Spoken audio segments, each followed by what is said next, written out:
नमस्कार। गर्जना न्यूज़ में आप सभी का स्वागत करते हैं। 10 मार्च तक शायद आप सबको ज़्यादातर समाचार चुनाव का ही मिलेगा, क्योंकि हिंदुस्तान में 5 राज्यों में चुनाव है और हिंदुस्तान का सबसे बड़ा राज्य उत्तर प्रदेश उसमें शामिल है। आज हम बात करेंगे पंजाब की। आ बैल मुझे मार, अपने पैरों पर खुद कुल्हाड़ी मारना। ये सब जुमले हम आपको इसीलिए बता रहे हैं क्योंकि कांग्रेस के सुप्रीमो ज़्यादातर ऐसा ही करते हैं, जो अपने हाथ में जीती हुई बाजी को हार में तब्दील कर देते हैं। क्योंकि जब कैप्टन पंजाब के मुख्यमंत्री थे तब सबको मालूम था पंजाब में कांग्रेस दोबारा सरकार बनाएगी। नवजोत सिंह सिद्धू के सामने कांग्रेस सुप्रीमो झुक गए और कैप्टन को निकाल दिया। सिद्धू को लगता था अब वो शायद मुख्यमंत्री बन जाएंगे, लेकिन कांग्रेस सुप्रीमो ने उन्हें मुख्यमंत्री न बनाते हुए चरणजीत सिंह चन्नी को बनाया और सिद्धू को मना लिया। लेकिन सिद्धू बहुत आसानी से मानने वालों में से नहीं है। वो चन्नी को बार बार ऐसी परिस्थिति में रख देता था, इसके कारण कांग्रेस भी शर्मिंदा हो जाती थी। उन्होंने कई बार रेत माफिया की बात की, क्योंकि चरणजीत चन्नी का भतीजा वही काम कर रहा है। जब इलेक्शन कमीशन ने चुनाव की तारीखें डिक्लेयर की, तब से लेकर जब तक पंजाब के आगामी मुख्यमंत्री का नाम जाहिर नहीं हुआ, तब तक सिद्धू और चन्नी अलग अलग गुटों में बंट गए थे। राहुल गांधी ने पिछली बार पंजाब में आकर पंजाब के आगामी मुख्यमंत्री का नाम जाहिर कर दिया और वो थे चरणजीत सिंह चन्नी। ज़्यादातर लोगों को पता था चन्नी को ही मुख्यमंत्री बनाने के लिए कांग्रेस सोच रही है, लेकिन अब परिस्थिति ऐसी हुई, जो नवजोत सिंह सिद्धू को सपोर्ट कर रहे थे वो चुनाव प्रचार में ज़्यादा दिलचस्पी नहीं ले रहे हैं।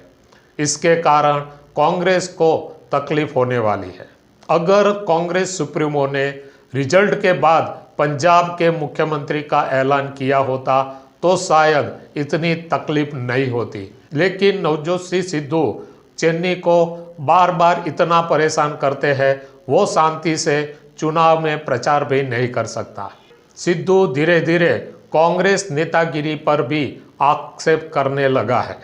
कांग्रेस भी जानती है सिर्फ चन्नी के जोर पर चुनाव जीता नहीं जाएगा, इसीलिए उन्होंने मालवा मत विस्तार से चन्नी को टिकट दी है। कांग्रेस की पहली गलती वही थी जब उन्होंने नवजोत सिंह सिद्धू को पंजाब कांग्रेस का अध्यक्ष बनाया था। जब अध्यक्ष बनाया तब ही नवजोत सिंह सिद्धू को मुख्यमंत्री बनने के लिए उनका रास्ता साफ हो गया है, ऐसा बूस्ट मिल गया था। लेकिन कांग्रेस भी नवजोत सिंह सिद्धू का व्यक्तित्व जानते हैं। जहां जहां नवजोत सिंह सिद्धू को अपना स्वार्थ दिखाई देता है, वहां वहां सिद्धू चले जाते हैं। निष्णातों का मानना है ये पंजाब विधानसभा का चुनाव वो नवजोत सिंह सिद्धू के लिए एसिड टेस्ट साबित होगी, क्योंकि कांग्रेस ने नवजोत सिंह सिद्धू को अमृतसर ईस्ट पर से ही टिकट दी है, जहां भूतपूर्व केंद्रीय मंत्री सुखबीर सिंह बादल के साले विक्रम सिंह मजीठिया भी अकाली दल की ओर से अमृतसर ईस्ट की विधानसभा क्षेत्र पर अपनी उम्मीदवारी की है। इसके कारण सिद्धू को चुनाव जीतने के लिए ज़्यादा जोर लगाना पड़ेगा। कांग्रेस मानती है सिद्धू अपनी जीत के लिए शायद दूसरी ओर ध्यान न दे और वहां ही प्रभुत्व रहेगा। सिद्धू ने भारतीय जनता पार्टी को भी 2 बार धोखा दिया था। जब भारतीय जनता पार्टी में से निष्कासित किया गया, उसके बाद आम आदमी पार्टी के साथ इलू इलू शुरू कर दिया था, लेकिन बात जमी नहीं। उसके बाद वो कांग्रेस में चले गए। अब लगता है अगर सिद्धू कांग्रेस सुप्रीमो की बात नहीं मानेगा तो उन्हें भी बाहर का रास्ता दिखाया जाएगा। उसके बाद शायद सिद्धू फिर से कॉमेडी शो में ठोको ताली बोलते हुए दिखाई देंगे। ये सब चुनाव जिसकी देखरेख नीचे हो रही है वो इलेक्शन कमीशन की भी बात करते हैं। इलेक्शन कमीशन कि ज़्यादातर स्थिति अच्छी नहीं होती, क्योंकि जिस तरह बहू और बारिश को यश नहीं मिलता, ठीक इसी तरह इलेक्शन कमीशन को भी कोई भी विरोध पक्ष अच्छा नहीं कहता। जब पश्चिम बंगाल में चुनाव हो रहे थे तब कोरोना अपनी चरम सीमा पर थी। तब इलेक्शन कमीशन ने प्रचार और रैलियों पर प्रतिबंध रख दिया था।